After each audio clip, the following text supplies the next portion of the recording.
If you want to achieve anything in life, here is the yogic formula to success.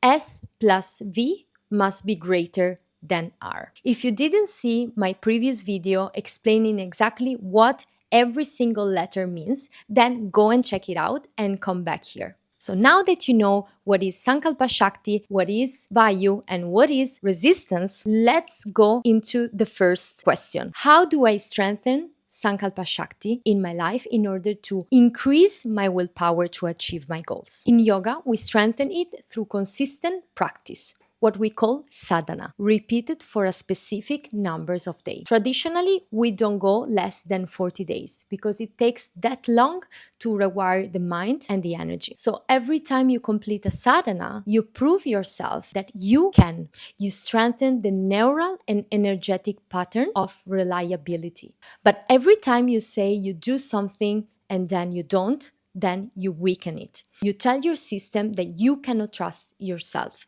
And energetically speaking, your Sankalpa Shakti leaks like a tank losing its fuel. So the first stop is awareness. Notice when you make a promise and you don't follow through. Then begin to invert that pattern. Start small if needed. If a yoga practice is too much for you, then start with something small. Commit to simple, doable actions. Like, for example, drinking enough water, getting sunlight daily, or moving your body for 15 minutes every day. What matters is that you do what you say. This is how willpower is built. Now, let's talk about Vayu. How do we shape prana intentionally in order to reach our goals? So first of all, we have to recognize that prana is everywhere, is in our action, is in our resistance. But when we intentionally direct prana towards a meaningful goal, it becomes prana shakti, energy aligned with dharma. This is what yoga and tantra trains us for, to become masters of our own energy.